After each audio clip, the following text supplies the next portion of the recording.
అనగనగా ఒకరోజు బడిలో ఒక బాలుడికి ఒక సందేహం వచ్చింది.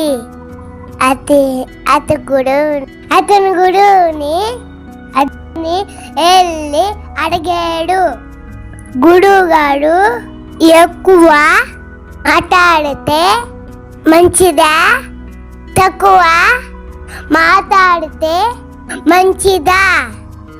గురువుగారు చిరునవ్వుతో జవాబు చెప్పాడు.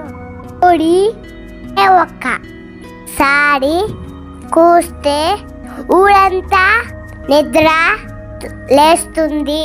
దీనివల్ల మాట్లాడేది ఒకే మాట అయినా అది సరైన సమయంలో